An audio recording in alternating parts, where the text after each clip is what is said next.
அன்னைக்கு சரியா நவம்பர் 26, 2020 காலை நேரம் மணி ஒரு 8:08 நெருங்கிக்கிட்டு இருக்கு.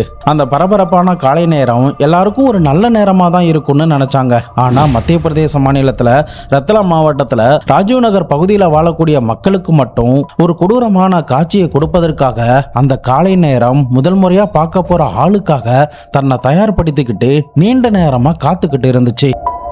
ஸோ அப்படிப்பட்ட அந்த கொடூர காட்சியை பார்க்க போறது யாருன்னா 23 வயது நேர்ந்த ஜூலிகா சார்ல்ஸ் என்கின்ற இந்த நர்ஸ் தான். இந்த நர்ஸ் அந்த ராஜீவ் நகர்ல இருக்கிற ஒரு சுடுகாட்டுக்கு பக்கத்துல செல்லக்கூடிய ஒரு சந்து மாதிரி இருக்கக்கூடிய தெருவில் ஒரு பெரிய 2 அடுக்கு மாடி வீடு ஒன்று இருக்கு. அந்த 2 அடுக்கு மாடி வீட்டோடைய செகண்ட் ஃப்ளோர்ல தான் இவங்க வாடகைக்கு தங்கியிருக்காங்க. மேற்கொண்டு இவங்களுடைய சொந்த ஊர் பல கிலோமீட்டர்ல இருக்கிறதுனால இந்த வீட்டில் தங்கினபடி தான் தன்னுடைய ஒயிட் கலர் ஹோண்டா ஆக்டிவா ஸ்கூட்டர்ல பக்கத்துல இருக்கிற கவர்மெண்ட் ஹாஸ்பிட்டலுக்கு இவங்க நர்ஸா வேலைக்கு போயிட்டு வந்துகிட்டு இருக்காங்க. அதனால தான் அன்னைக்கு காலையிலுமே 8:15 மணி வாகல அவங்க அந்த செகண்ட் ஃப்ளோர்ல இருந்து மாடிப்படி வழியா மொபைலை பார்த்தபடியே கீழே இறங்கி வந்துகிட்டு இருக்காங்க. அந்த நேரத்தில் கொரோனாவுடைய டைம் நல்ல பீக்கில் இருந்ததுனால வெளிநடப்புலாம் எப்படி இருக்கு, கேஸ்லாம் எந்த அளவுக்கு வந்திருக்கு அப்படின்ற டீட்டெயில்ஸ் எல்லாத்தையுமே நியூஸ் எல்லாத்தையுமே பார்த்தபடி தான் அந்த பொண்ணு கீழே இறங்கி வந்திருக்காங்க. வீட்டோடைய வாசலுக்கு வந்த ஜூலிகாவுக்கு ஒரு அதிர்ச்சி தான் அந்த நேரம் காத்துக்கிட்டு இருந்துச்சு. ஏன்னா இவங்களுடைய அந்த white colour Honda Activa scooter அந்த இடத்துல இல்லாம இருந்திருக்கு. என்னடா அது நம்முடைய ஸ்கூட்டரை காணும், எங்கே போச்சு அப்படின்ற மாதிரி யோசிக்க ஆரம்பிக்கும் போது ஃபர்ஸ்ட் ஃப்ளோரில் வாழ்ந்துகிட்டு இருக்கிற ஹவுஸ் ஓனர் எங்கேயாவது மாற்றி வச்சுட்டாரோ. வழக்கமாக இந்த இடத்துல ஒரு சின்ன சந்து மாதிரி இருக்கிறதுனால பெரிய வாகனங்கள் ஒரு வேளை வந்துச்சுன்னா செல்ல முடியாத ஒரு சுச்சுவேஷன் ஏற்படும்.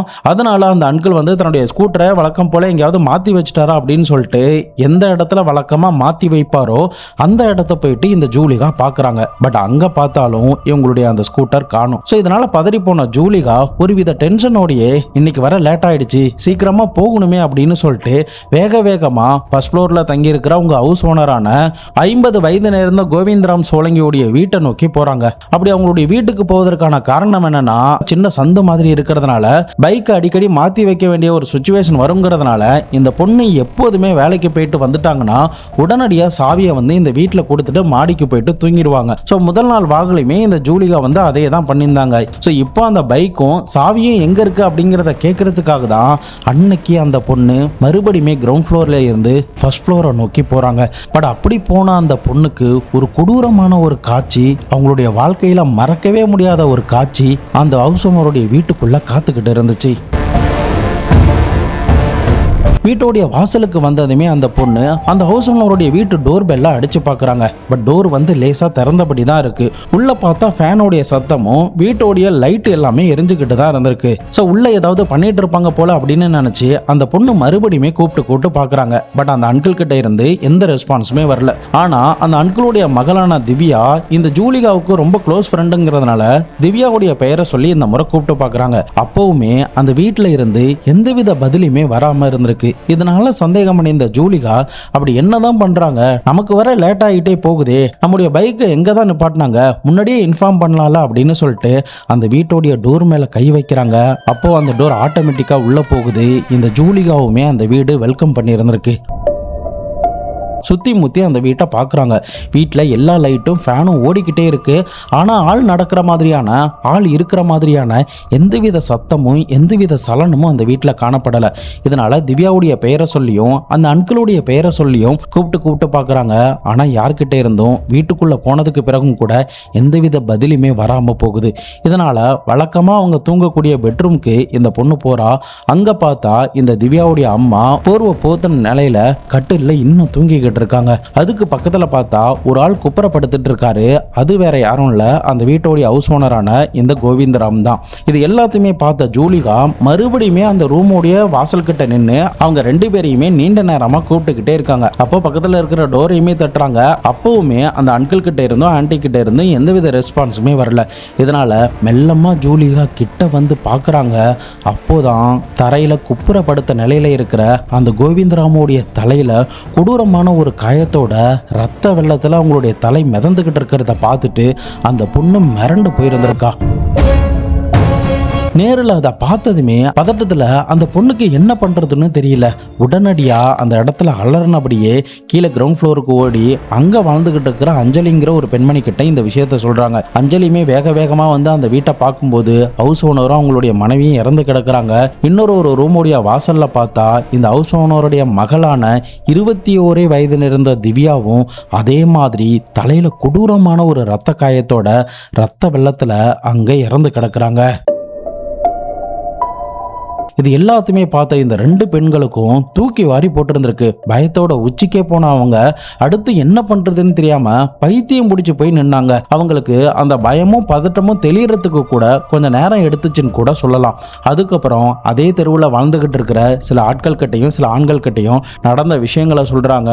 அவங்களுமே நேரில் போய் பார்த்துட்டு இமிடியட்டா போலீஸ் ஸ்டேஷனுக்கு தகவலை கொடுக்குறாங்க. அன்னைக்கு கோவிந்தராமுடைய வீட்டில் என்னதான் நடந்துச்சு, எதனால ஃபேனு லைட்டு டிவின்னு எல்லாமே ஓடிக்கிட்டே இருக்கணும், அவங்க 3 பேருடைய தலையில விழுந்த காயம் எதனால ஏற்பட்டிருக்கும், கில்லர் அந்த வீட்டுக்குள்ள எப்படி நுழைஞ்சிருப்பா, யார் இவங்க எல்லாரையுமே கொலை பண்ணது, போலீஸ் அதிகாரிகள் இந்த வழக்குக்குள்ள எப்படி வந்தாங்க, முக்கியமா இந்த ஜூலிகாவுடைய ஸ்கூட்டியை போலீஸ் அதிகாரிகளால கண்டுபிடிக்க முடிஞ்சதா இல்லையா, யார் இந்த ஜூலிகா, இந்த ஜூலிகாவே இதை பண்ணிட்டு போலீஸ் கிட்ட ஏதாவது டிராமா ஆடுறாளா, உண்மையிலேயே இந்த வழக்குல என்ன நடந்துச்சு, நீங்க சினிமா படத்துல கூட எதிர்பார்க்க பல ட்விஸ்ட் அண்ட் டர்னும் ஒரு கொடூரமான சதி செயல் நிறைந்த ஒரு சம்பவத்தை பற்றி தான் இன்னைக்கு டீட்டெயில்டாக நம்ம பார்க்க போகிறோம். வீடியோவை எங்கேயுமே ஸ்கிப் பண்ணாமல் பார்த்துக்கிட்டு வாங்க. கண்டிப்பாக இந்த வீடியோ உங்களுக்கு ஒரு பெரிய விழிப்புணர்வாக இருக்கும். நான் உங்கள் Babu Shankar. Welcome to Babu Shankar files.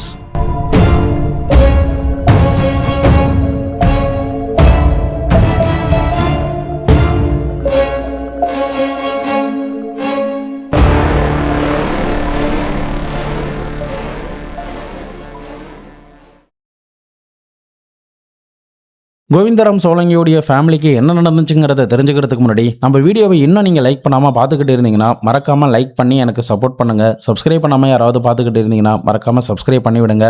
அப்போ தான் உண்மையாகவே நம்முடைய க்ரைம் சேனல் பார்க்குற ஆடியன்ஸுக்கு நம்முடைய சேனலும் ரெக்கமெண்டில் போய் நம்ம சேனல் அடுத்த லெவலுக்கு போகிறதுக்கு ஒரு உதவிகரமாக இருக்கும். ஸோ எனக்காக இதை மட்டும் பண்ணிட்டு போங்க.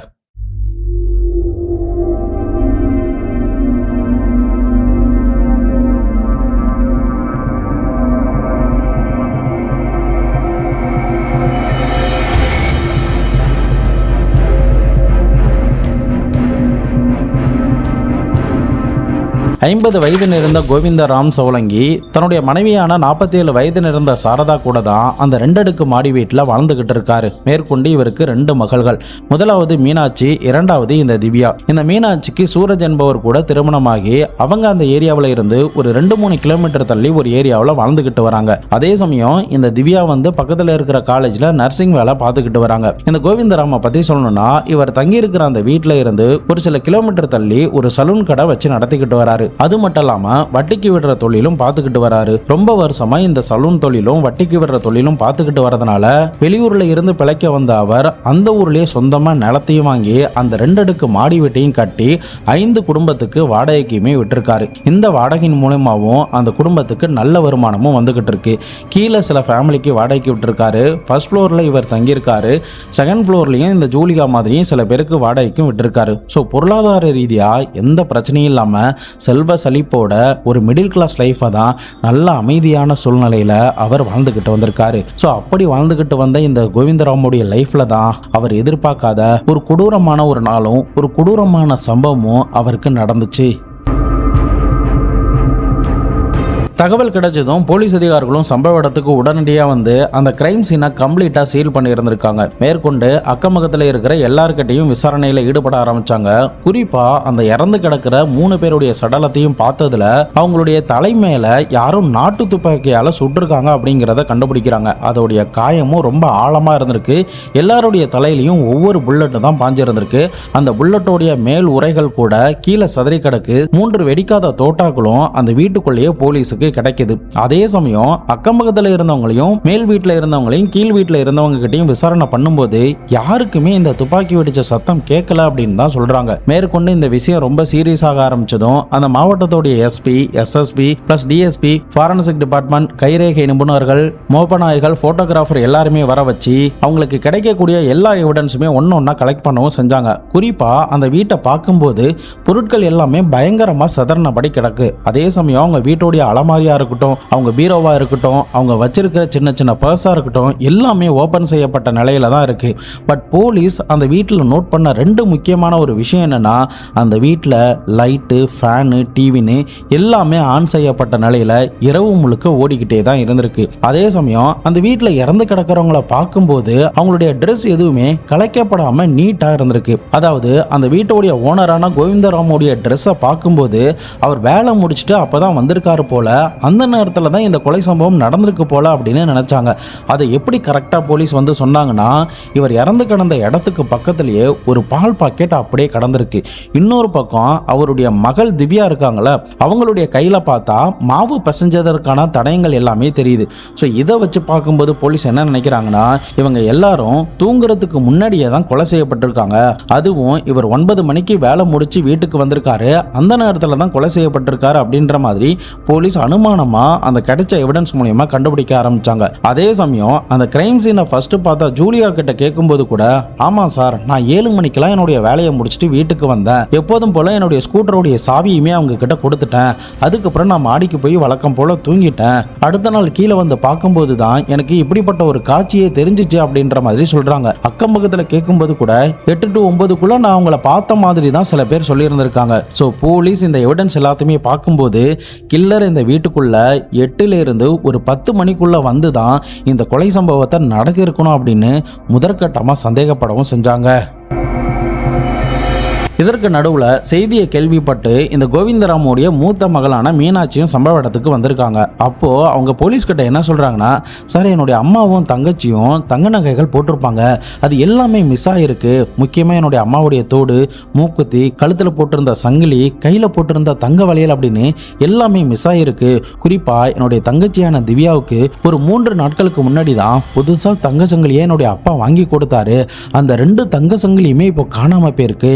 அது மட்டும் இல்லாமல் என்னுடைய அப்பா ரீசெண்டாக ஒரு லேண்டை வித்தாரு, அந்த லேண்டோடைய பணம் கூட இந்த பீரோவில் இருந்துச்சு, அதுவுமே காணாமல் போயிருக்கு அப்படின்னு ஒரு ஷாக்கிங்கான ரிப்போர்ட்டை அந்த பொண்ணு சொல்ல ஆரம்பிச்சாங்க. ஸோ போலீஸ் இப்போ என்ன நினைக்கிறாங்கன்னா, கண்டிப்பாக இது வந்து கொள்ளைக்காக தான் நடந்திருக்கு.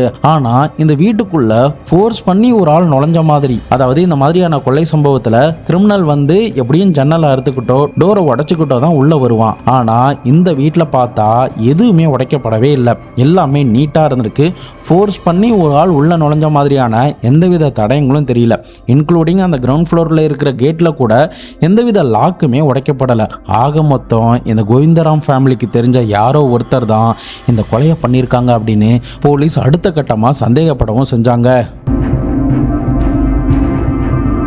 ஆரம்பத்தில் போலீஸோடைய சந்தேகம் யார் மேலே இருந்துச்சுன்னா இந்த ஜூலிகா மேலே தான். ஆனால் 3 பேரை கொலை பண்ணுற அளவுக்கு ஜூலிகாவுக்கு தைரியம் இருக்கா, துப்பாக்கி அவங்களுக்கு எப்படி கிடச்சிருக்கும் அப்படின்ற மாதிரி சந்தேகப்படவும் செஞ்சாங்க. அதே சமயம் அக்கம்பக்கத்தில் விசாரணை பண்ணப்போ யாருக்கும் இந்த வெடி சத்தம் கேட்கல அப்படின்னும் யாரும் யாரையும் பார்த்த மாதிரியும் ஞாபகம் இல்லை அப்படின்னு தான் சொல்கிறாங்க. இருந்தாலும் ஜூலிகா தங்கியிருந்த அந்த வீட்டையுமே போயிட்டு சோதனை பண்ணுறாங்க. பட் சந்தேகப்படுற மாதிரியான எந்தவித தடயங்களும் கிடைக்கவே இல்லை. இப்படியே ஒரு 24 மணி நேரம் கிட்ட இந்த கேஸில் போகுது. இந்த கேஸை அடுத்து எடுத்து செல்லக்கூடிய எந்தவித டீடைல்ஸும் போலீஸுக்கு கிடைக்காமலே போகுது. ஸோ இதனால இந்த வழக்கில் இருக்கிற லீடை கண்டுபிடிக்கணுங்கிறதுக்காகவே 100 போலீஸ் ஆஃபீஸர் கொண்ட ஒரு ஸ்பெஷல் டீமை அந்த மாவட்டத்தோடைய எஸ்பி ஃபார்ம் பண்ணவும் செய்கிறாரு. ஸோ அதன் அடிப்படையில் ஒவ்வொரு டீமாக தனித்தனியாக போலீஸ் ஆஃபீஸர்லாம் பிரிஞ்சு ஒரு ஆள் சிசிடிவியை செக் பண்ணுறது, ஒரு டீம் அந்த ஏரியாவில் இருக்கிற மக்கள்கிட்ட நேரடியாகவே விசாரணை பண்ணுறது, இன்னொரு டீம் வந்து சைபர் கிரைம் உதவியோட சம்பவம் நடந்த நேரம்னு கருதப்படுற அந்த 8 to 10க்குள்ள யாரெல்லாம் இந்த ஏரியாக்குள்ள வந்தாங்க, யாரோடைய புது மொபைல் நம்பர் வந்து இந்த ஏரியாவுடைய டவருக்குள்ள வந்துட்டு போயிருக்கு, இந்த குடும்பத்தில் இருக்கிறவங்க யாராவது யார்கிட்ட ரீசெண்டா பேசினாங்க, இந்த ஜூலிகா யார்கிட்ட ரீசெண்டா பேசியிருக்காங்க அப்படின்னு பல்வேறு ஆங்கிளில் ஒவ்வொரு டேட்டாவுமே கலெக்ட் பண்ணவும் செஞ்சாங்க. இன்னொரு பக்கம் சிசிடிவியை ரொம்ப தீவிரமா இந்த தெருவுன்னு மட்டும் இல்லாம அடுத்தடுத்த தெரு, கோவில், கடத்தெரு அப்படின்னு எல்லா இடத்துல இருக்கிற சிசிடிவியுமே ஒன்னா கலெக்ட் பண்ணி இந்த டைம் பீரியடை வச்சு ஒவ்வொரு நொடிகளா ஒரு டீம் வந்து செக் பண்ணிக்கிட்டே வராங்க. இப்படி பரபரப்பா அந்த விசாரணை போய்கிட்டு இருந்த நேரத்தில் தான் தான் போலீஸுக்கு ஒரு முக்கியமான ஒரு லீடு இந்த கோவிந்தராமோடைய வீட்டுக்கு எதிர்த்த மாதிரி வாழ்ந்துகிட்டு இருக்கிற ஒரு ஆள்கிட்ட இருந்து கிடைக்க ஆரம்பிச்சது.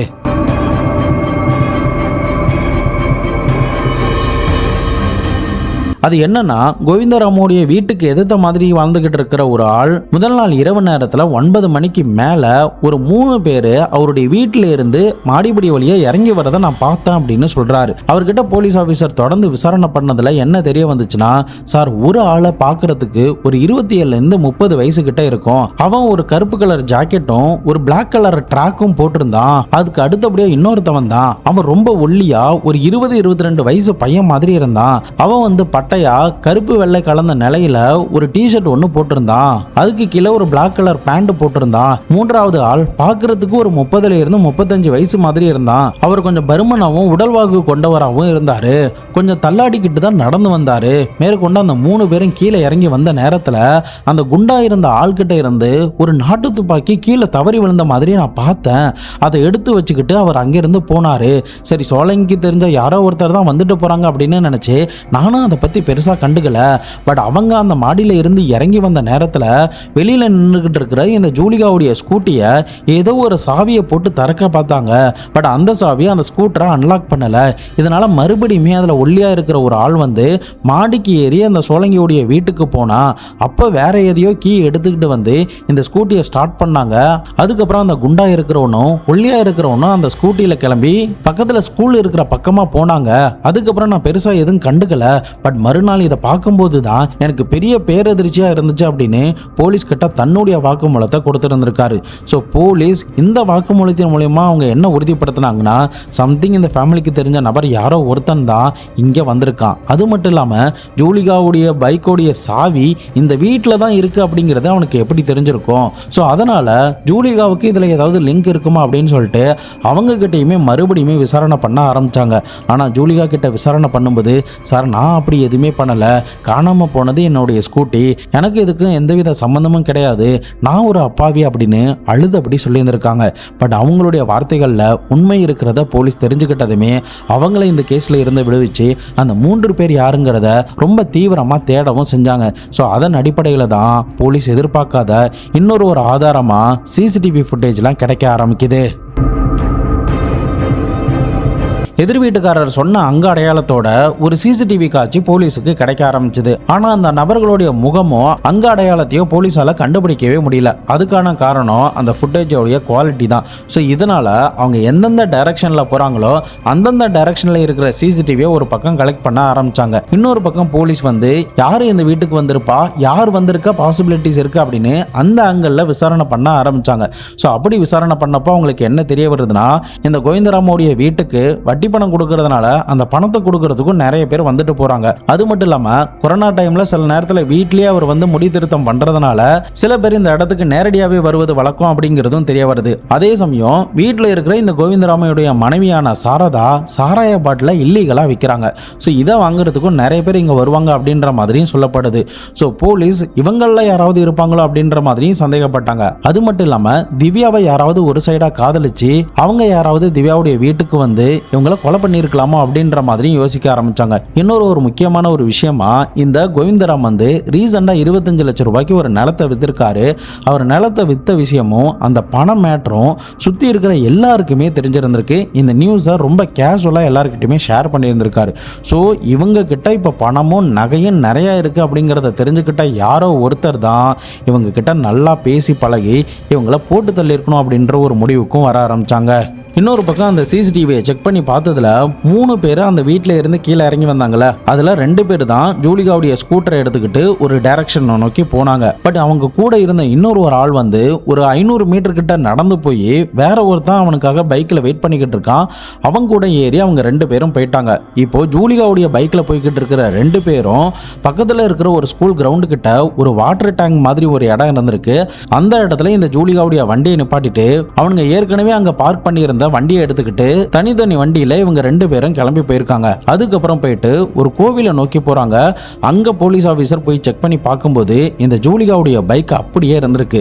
அதே சமயம் அதுல இருந்து எந்தவித ஃபிங்கர் பிரிண்டுமே கிடைக்கவே இல்லை. கில்லர் பக்காவா அந்த ஸ்கூட்டரை தொடச்சிட்டு போயிருந்திருக்கான். அதே சமயம் போலீஸ் ஆபீசர் இந்த ஸ்கூட்டரை பார்த்துட்டு இப்ப என்ன நினைக்கிறாங்கன்னா, கில்லர் வந்து இவங்களை ப்ரீ பிளானா கொல்லணுங்கிறதுக்காக வாகனங்களை அவங்களுக்கு தெரிஞ்ச இடத்துல மறைமுகமா நிறுத்தி வச்சுக்கிட்டு தான் வந்திருக்காங்க.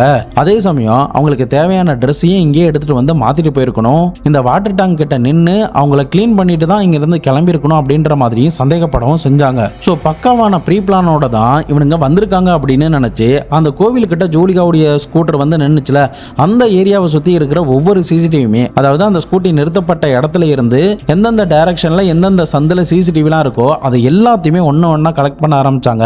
ஃபைனலி ஒரு சிசிடிவில இந்த 3 பேருடைய முகமும் நல்லா கிளியரா செக்கவும் செஞ்சுச்சு.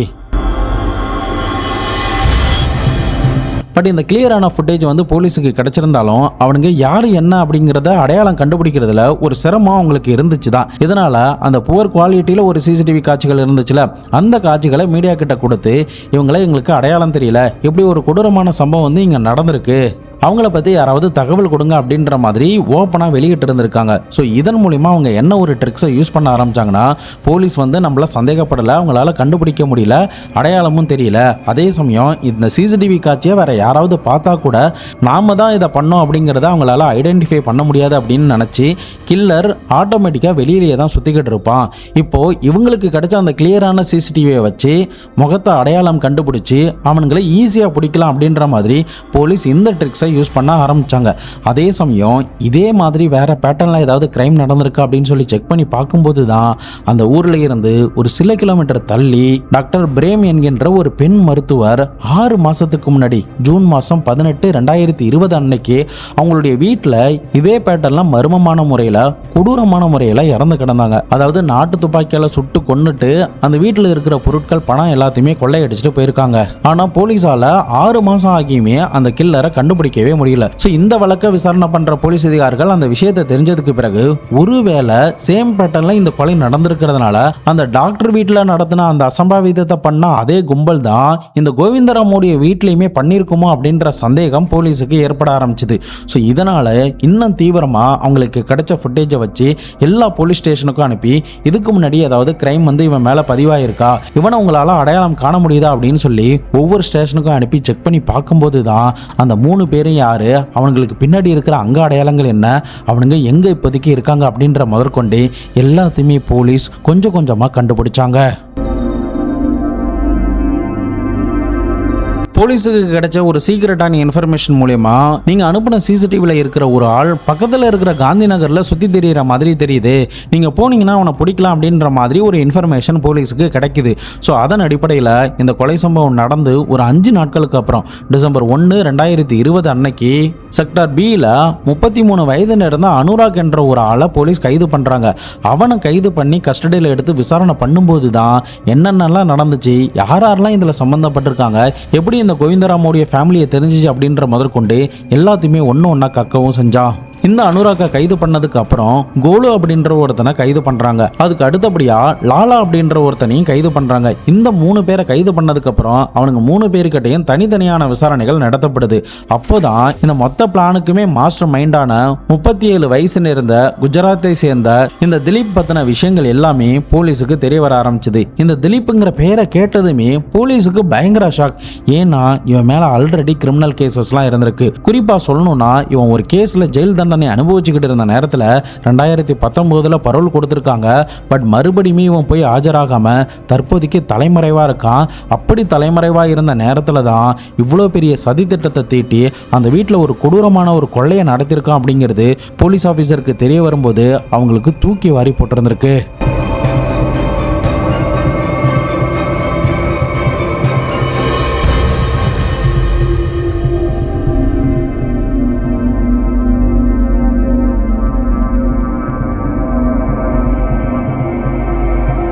போலீஸ் அந்த 3 பேர்கிட்டையும் விசாரணை பண்ணப்போதான் இந்த திலீப்பை பத்தின கம்ப்ளீட்டான டீடைல்ஸ் டேட்டாபேஸ் எல்லாமே தெரிய வர ஆரம்பிச்சது. இந்த திலீப் வந்து 2009லயே ஒரு பொண்ணை கடத்தி அவங்கள பாலியல் ரீதியா கொடூரமான முறையில் துன்புறுத்தி கொலை பண்ணியிருந்திருக்கான். அது மட்டும் இல்லாம குஜராத் மாநிலத்திலேயே ஒரு பெரிய தொழிலதிபரை கடத்தி அவர்கிட்ட இருந்து கொள்ளையடிக்கணுங்கிறதுக்காக அவரை கொடூரமான முறையிலையும் கொலை பண்ணியிருந்திருக்கான். ஸோ இந்த கேஸுக்காக தான் அவனுக்கு 2018ல் ஒரு 12 ஆண்டு காலம் சிறை தண்டனை கொடுக்கப்பட்டிருக்கு. பட் அதுக்கப்புறம் 2019ல் அவனுக்கு பரோலை நீதிமன்றம் கொடுத்திருக்கு. பட் ஒருவேளை இந்த பரோலை நீதிமன்றம் கொடுக்கலனா அடுத்து 4 உயிர்கள் போகாம இருந்திருக்கும். என்னடா கோவிந்தராமோடைய வீட்டில் 3 பேர் தானே இறந்தாங்கன்னு சொன்ன, எதனால இப்ப 4 பேருன்னு சொல்றேன்னு தானே கேட்குறீங்க. எஸ், அந்த டாக்டர் பிரேம்ங்கிற ஒரு பெண்மணி இறந்து போனாங்கல்ல, ஒரு 6 மாசத்துக்கு முன்னாடி இதே பேட்டர்ல ஒரு கொலை நடந்துச்சுன்னு சொன்னல, அந்த கொலையிலையுமே இந்த திலீப் தான் மாஸ்டர் மைண்டா இருந்து அந்த கொடூரமான சம்பவத்தையே நடத்தி இருந்திருக்கான். இவனுக்கு பெயில் கிடைச்சதுக்கு அப்புறம் குஜராத்தில் மறுபடியும் இருந்தா நம்ம கண்டிப்பா மாட்டிப்போம் அப்படின்னு சொல்லிட்டு இவன் இந்த மத்திய பிரதேச மாநிலத்தில் இருக்கிற ரத்லாம் அப்படின்ற மாவட்டத்துக்கு வந்துட்டான். ஸோ எதனால இவன் இங்க வந்தானா, இவனுடைய அப்பா இந்த இடத்துல தான் லோகோ பைலட்டா இவன் ஸ்கூல் படிக்கிற நேரத்தில் வேலை பார்த்துருக்காரு. அதே சமயம் இந்த ரத்லாம் அப்படின்ற பகுதியில் தான் இவன் தங்கி ஸ்கூலுமே படிச்சிருந்திருக்கான். இங்க வந்ததுக்கு அப்புறம் அவன் என்ன பண்ணியிருக்கானா, ஹிமான்ஷு மற்றும் அனுபம் சர்மா அப்படின்ற இந்த 2 பேர்ல ஒரு ஆதார் கார்டை ஃபேக்கா கிரியேட் பண்ணி அதன் மூலியமா சிம் கார்டை வாங்கியிருந்திருக்கான். ஸோ இது எதுக்காக பண்ணான்னா, இவனுடைய அங்காடையாளங்கள் எல்லாத்தையுமே மொத்தமா மாத்தி குஜராத் போலீஸ் கிட்ட மாட்டிடக்கூடாது அப்படிங்கிறதுக்காக இப்படி ஒரு சதி திட்டத்தில் ஈடுபடவும் செஞ்சான். அது மட்டும் இல்லாம இவனுக்கு டீனா அப்படின்ற ஒரு மனைவியும் இருக்காங்க. அந்த திருமணத்துல இவனுக்கு 2 குழந்தைகள் இருந்திருக்கு. குறிப்பா ஒரு குழந்தை இவன் போலீஸ் கிட்ட மாட்டுறதுக்கு முன்னாடி பிறந்திருக்கு. ஆனா இவன் பரோல்ல வெளில வந்த நேரத்துல 2வது முறையா அப்பாவா இருந்திருக்கான். ஸோ மேற்கொண்டு தன்னுடைய மனைவி இப்ப குஜராத்துக்கு போயிட்டாங்கன்னா கண்டிப்பா போலீஸ் வந்து அவங்க மூலியமா தன்னை பிடிக்கிறதுக்கு சான்ஸ் இருக்கு அப்படின்னு நினைச்சு இவன் மத்திய பிரதேச மாநிலத்திலேயே ஏதோ ஒரு ஊர்ல ஒரு சின்ன கிராமத்துல தன்னுடைய மனைவியை தங்க வச்சிருந்திருக்கான். ஆனா இவன் இந்த ரத்லாம் அப்படின்ற பகுதிக்கு வந்ததுக்கு பிறகு, அதாவது இந்த கொலை சம்பவம் நடந்துச்சுல அந்த மாவட்டத்துக்கு வந்ததுக்கு பிறகு போலி அங்க அடையாளத்தோட தன்னை ஒரு பெரிய பிசினஸ் மேன் அப்படின்னும் தான் ஒரு ரியல் எஸ்டேட் புரோக்கர் அப்படின்ற மாதிரி எல்லாருக்கிட்டையுமே இன்ட்ரடியூஸ் பண்ணி கொள்ளவும் செய்யறான். குறிப்பா தான் ஒரு அப்பாவி மாதிரியும், தான் ரொம்ப கைண்டான ஆள் மாதிரியும், தான் ஒரு நல்லவன் மாதிரியும், வாழைப்பழம் மாதிரி எல்லாருக்கிட்டையும் பேசவும் செஞ்சான். ஸோ இதை பார்த்து ஏமாந்து போனவங்க தான் இந்த விசாலா சோலங்கி.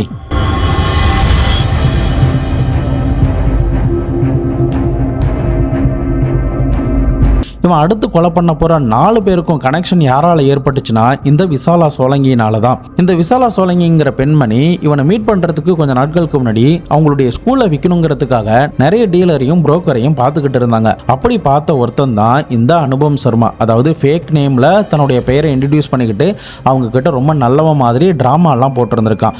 ஸோ அப்படிதான் இந்த 2 பேருக்குள்ளேயும் ஒரு பழக்கம் ஏற்படவும் செய்யுது. ஸோ இந்த வயதான அம்மா இந்த திலீப்பை முழுசா நம்பவும் செஞ்சாங்க. அது மட்டும் இல்லாம இவங்க டாக்டர் பிரேம் என்கின்ற அந்த பெண் மருத்துவர் கிட்ட தான் இவங்களுடைய ஸ்கூல்ல 70 லட்சம் ரூபாய்க்கு வித்து இருந்திருக்காங்க. இப்போ இதை தெரிஞ்சுக்கிட்ட இந்த திலீப் என்ன நினைக்கிறானா, இவங்க கிட்ட இன்னும் நல்லா பேசி பழகுனா இவங்களே போட்டு தள்ளிட்டு அந்த 70 லட்சம் ரூபாயை கொள்ளடிக்கலாம் அப்படின்ற மாதிரி நினைக்கிறான். ஆனா இந்த விசாலா சோலங்கியோடைய ஃபேமிலியில பார்த்தா நிறைய பேர் வீட்டுக்குள்ள இருந்துகிட்டே இருப்பாங்க. ஸோ இதனால இதுல பெரிய ரிஸ்க் இருக்கு அப்படிங்கிறது அவனுக்கு தெரிஞ்சிருக்கு.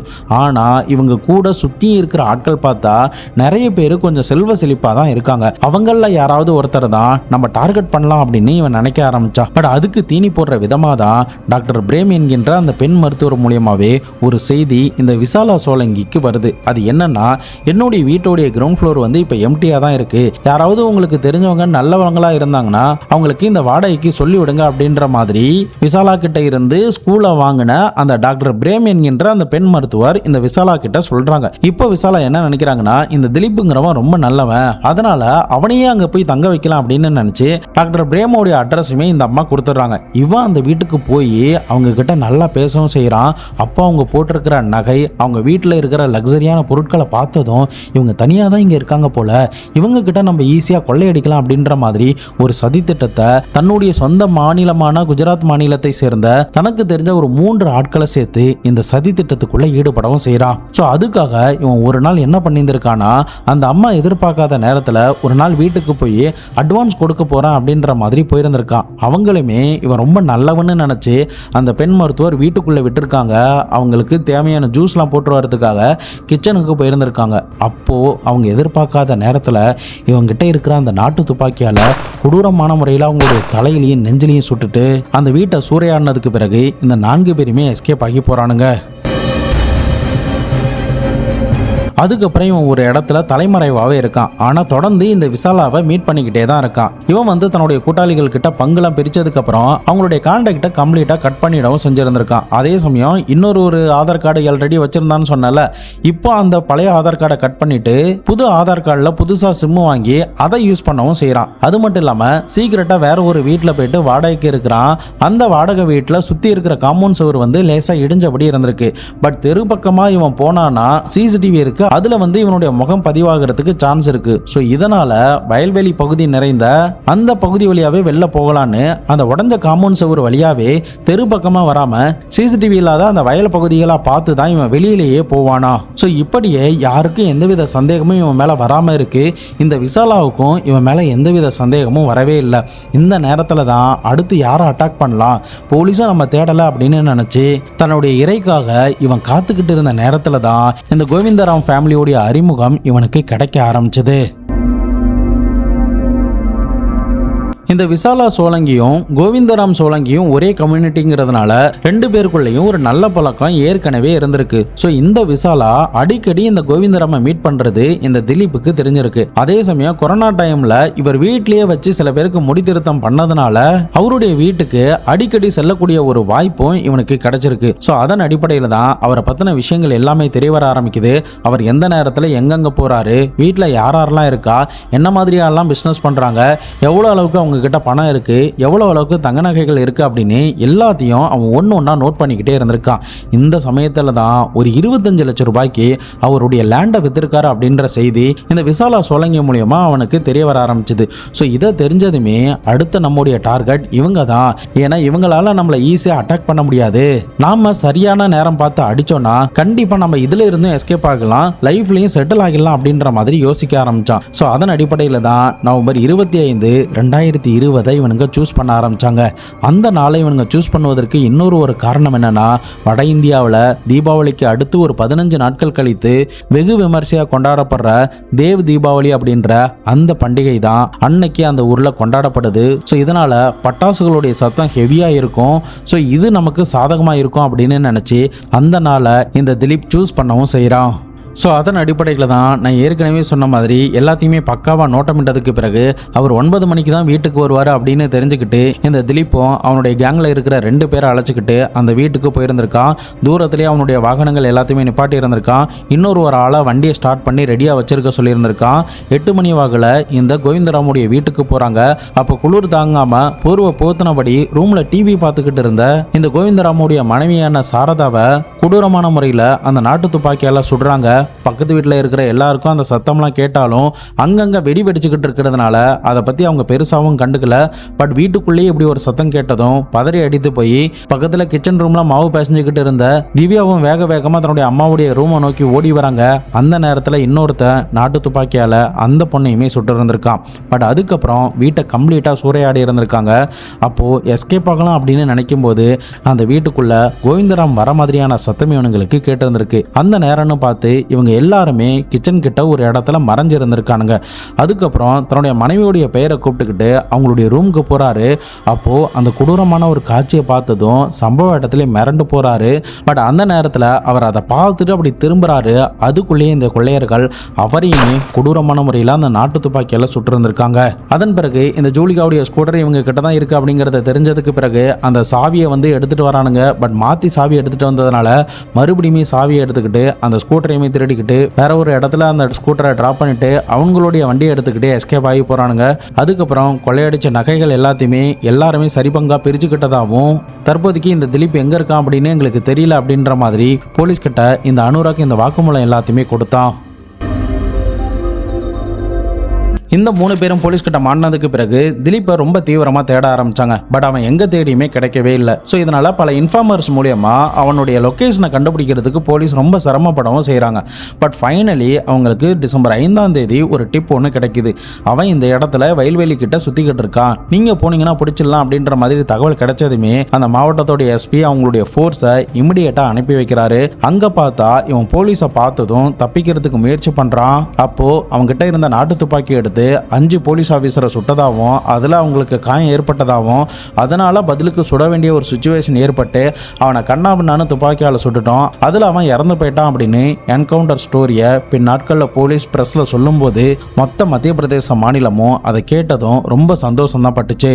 பட் இருந்தாலும் போலீஸ் அதிகாரிகள் மீதம் இருக்கிற அந்த 3 பேருக்கு எதிராக ஆதாரங்கள் திரட்டி கோர்ட்டில் சார்ஜ் ஷீட் ஃபைல் பண்ணாங்க. 200க்கும் மேற்பட்ட scientific evidence, technical evidence, circumstantial evidence அப்படின்னு எல்லாத்தையுமே கோர்ட்டில் சப்மிட் பண்ணாங்க. ஃபைனலி கடந்த மாதம் ஜூன் மாதம் 2026 இந்த 3 பேருக்கும் 3 ஆயுள் தண்டனை கொடுத்துருக்காங்க. அது மட்டும் இல்லாமல் சில லட்சங்கள் அபராதமும் போடப்பட்டிருந்திருக்கு. தற்போதைக்கு இந்த 3 பேரும் ஜெயிலில் தான் கம்மி பண்ணிக்கிட்டு இருக்காங்க. இந்த வழக்கை விசாரணை பண்ண போலீஸ் அதிகாரிகள் அவனுடைய மைண்ட் ஸ்டேட்டை பார்த்துட்டு என்ன சொல்கிறாங்கன்னா, இவன் ஒரு சரியான சைக்கோபாத்துன்னு சொல்கிறாங்க. எப்போதுமே இவன் ஒரே மனநிலையில் இருக்க மாட்டான், சில நேரத்தில் ரொம்ப சைக்கோ மாதிரி யோசிப்பான் அப்படின்ற மாதிரி சொல்கிறாங்க. அது மட்டும் இல்லாமல் 6 பேரை கொலை பண்ணியிருக்கானா, அவன் எவ்வளோ பெரிய ராட்சசன்னு யோசிச்சு பாருங்க. அவனுடைய சுயநலத்துக்காக அவன் நல்லா இருக்கணும் அப்படிங்கிறதுக்காக எவன் எக்கடு கெட்டா என்ன, நமக்கு தேவை காசு பணம் தான் அப்படின்னு நினச்சி அநியாயமாக இத்தனை அப்பாவி உயிர்களை இவன் கொலை பண்ணியிருந்திருக்கான். ஸோ ஃபைனலி அவனுக்கான தண்டனையை அவனே வாங்கிக்கிட்டான்னு தான் சொல்லியாகணும். இந்த மாதிரியான குற்றம் பண்ணுறவங்களுக்கு இந்த மாதிரியான என்கவுண்டர் தான் அடுத்து நம்ம பண்ணக்கூடாது அப்படின்ற ஒரு பயத்தையே கிரியேட் பண்ணும். பட் இது எல்லா கேஸ்லையுமே நடக்குமான்னு கேட்டால் கண்டிப்பாக சான்ஸ் கிடையாது. அந்த கேஸோடைய வீரியம், இவன் இதுக்கு முன்னாடி எந்தெந்த மாதிரியான கிரைம் பண்ணியிருக்கான், ஒரு பர்டிகுலர் கேஸில் அவன் எந்த மாதிரியான கிரைம் ரொம்ப கொடூரமாக பண்ணியிருக்கானா இல்லையாங்கிறத பார்த்து தான் இந்த என்கவுண்டரை இந்தியா முழுக்க அங்கங்கே நடந்துக்கிட்டு வருது. போலீஸ் ஆஃபீஸர் விசாலா சோலங்கி இதில் ஏதாவது பங்கு இருக்குமா அப்படின்னு நினச்சாங்க. பட் அவங்க கிட்ட விசாரணை பண்ணும்போது, சார் அப்படிலாம் எனக்கு எதுவுமே தெரியாது, இவன் என்கிட்ட ரொம்ப நல்லவன் மாதிரி தான் பேசினான், நான் இவன்கிட்ட கேஷுவலாக தான் எல்லாத்தையுமே ஷேர் பண்ணிக்கிட்டேன், பட் இவனுக்கு பின்னாடி எப்படி ஒரு கிரிமினல் ஹிஸ்ட்ரி இருக்குங்கிறது எனக்கு சத்தியமாக தெரியாது, எனக்கு தெரிஞ்ச அந்த டாக்டர் பிரேம் இறந்தப்போ கூட இவன் தான் கொலை பண்ணியிருப்பான் அப்படின்ற துளி கூட எனக்கு சந்தேகம் வரல, அதுக்கப்புறம் கூட நான் அவங்ககிட்ட பேசிட்டு தான் இருந்தேன் அப்படின்னு ஒரு ஷாக்கிங்கான ரிப்போர்ட்டை போலீஸ்கிட்ட சொல்லியிருந்திருக்காங்க. பட் போலீஸும் கிராஸ் வெரிஃபிகேஷன் பண்ணி பார்க்கும்போது அவங்க சொல்றது உண்மைதான், அவங்களுக்கும் இவனுக்கும் எந்த சம்பந்தமும் இல்லை அப்படிங்கிறதும் உறுதியானுச்சு. ஸோ அதனால அவங்கள பின் நாட்களில் அந்த கேஸில் இழுக்காம அப்படியே விட்டுட்டாங்க. ஸோ இந்த கேஸ் ஃபைனலி நமக்கு என்ன சொல்லுதுன்னா, நல்லா பேசுகிறவங்க எல்லாரும் நல்லவங்க கிடையாது. ஸோ எந்த ரூபத்தில் மனுஷன் தன்னுடைய சுயநலத்துக்காக, தன்னுடைய சுய தேவைக்காக எவனை எப்படி வேணாலும் அவன் யூஸ் பண்ணிப்பான், எந்த மாதிரியான அமுத வார்த்தைகள் வேணாலும் பேசுவான். அந்த சொற்களில் மயங்கிடாமல் நீங்கள் தான் விழிப்புணர்வாக ரொம்ப தெளிவாக எந்தெந்த விஷயத்தை ஷேர் பண்ணணும், எந்தெந்த விஷயத்தை ஷேர் பண்ணக்கூடாது அப்படிங்கிறத யோசித்து தான் ஒரு ஆள்கிட்ட சொல்லணுங்கிறது தான் இந்த கேஸ் நமக்கு எடுத்துரைக்குதுங்கிறத நான் நம்புகிறேன். ஸோ நீங்களுமே ஒரு விஷயம், ஒரு பொருள் வாங்குறீங்க, கோல்டு வாங்குறீங்க, ஒரு லேண்டை விற்று பணம் வாங்குறீங்க, அப்படி இல்லைனா எனக்கு இவ்வளோ சம்பளம் வருது, நான் வந்து இவ்வளோ சேவிங்ஸ் பண்ணி வச்சுருக்கேன், என்னுடைய வீட்டில் இவ்வளோ பொருட்கள் இருக்குது, நான் எப்போதுமே இவ்வளோ பணத்தை நான் என்னுடைய லாக்கரில் தான் வச்சுருப்பேன் அப்படின்ற மாதிரி எதையுமே யார்கிட்டையுமே, உங்களுடைய ஃப்ரெண்ட்ஸாக இருக்கட்டும், உங்களுடைய க்ளோஸ் ரிலேட்டிவ்ஸாக இருக்கட்டும், யார்கிட்டையுமே ஷேர் பண்ண வேண்டிய அவசியமே இல்லை. ஸோ உங்களுக்கும் உங்களுடைய மனைவி பிள்ளைகளுக்கோ உங்களுடைய அப்பா அம்மாவுக்கும் இது தெரிஞ்சால் மட்டும் போதுமானது. ஸோ இந்த மாதிரியான ஆபத்தில் சிக்காமல் இருக்கணும்னா இந்த மாதிரியான பிரைவசியான விஷயங்களை யாருக்கிட்டையுமே பகிராம இருக்கிறது தான் ஒரே வழி. ஆபத்து எந்த ரூபத்தில் வேணாலும் வரலாம், பக்கத்தில் இருக்கிறவன் எந்த நேரத்தில் எப்படி வேணாலும் மாறலாம். ஸோ அதனால நீங்க தான் எப்போதுமே முன் ஜாக்கிரதையா இருக்கணும். ரொம்ப நம்பிக்கையானவங்க அப்படின்னு நினைச்சு எதையுமே எப்போதுமே சிரிச்சு பேசி சொல்லிடாதீங்க. இன்றைய நண்பன், இன்றைய உறவுகள் நாளைக்கு எந்த நேரத்தில் வேணாலும் எப்படி வேணாலும் எதிரிகளாக மாறலாம், துரோகிகளாக மாறலாம். ஸோ எப்போதுமே விழிப்புணர்வாகவும் உங்களுடைய ஃபைனான்ஷியல் சீக்ரெட்ஸை பற்றி யார்கிட்டையும் பகிராமலும் இருங்க. நிச்சயம் இந்த சம்பவம் ஏதோ ஒரு வகையில் உங்களுக்கு ஒரு விழிப்புணர்வை கொடுத்துருக்குங்கிறத நான் நம்புறேன். இனி வரும் காலங்களில் இந்த மாதிரி யாரும் பாதிச்சிடக்கூடாது, இந்த மாதிரியான ஆட்களும் உருவாகிடக்கூடாது அப்படிங்கிறது தான் இந்த வீடியோவுடைய நோக்கமும் என்னுடைய நோக்கமும் கூட. நீங்க இந்த சம்பவத்தை பத்தி என்ன நினைக்கிறீங்க? இந்த திலீப்புக்கு என்ன தண்டனை கொடுப்பீங்க? இவனை மாதிரியான ஆட்கள் கிட்ட எப்படி முன்ஜாக்கிரதையா இருக்கணும்னு உங்களுடைய இன்ட்யூஷன் என்ன சொல்லுதோ அதை மறக்காம கமெண்ட் பாக்ஸ்ல சொல்லிட்டு போங்க. வேற ஏதாவது கேஸ் பத்தி நீங்க பேசணும்னு நினைச்சீங்கன்னா மறக்காம கமெண்ட் பாக்ஸ்ல சொல்லுங்க. அப்படி இல்லைன்னா நம்முடைய இன்ஸ்டாகிராம்ல வந்து டிஎம் பண்ணுங்க. கண்டிப்பா அந்த கேஸை பண்றதுக்கு நான் ட்ரை பண்றேன். நாளை மறுநாள் வேற ஒரு கிரைம் கேஸோட வேற ஒரு வீடியோல உங்களை வந்து சந்திக்கிறேன். அது வரைக்கும் உங்களிடமிருந்து விடைபெறுவது உங்கள் பாபு சங்கர்.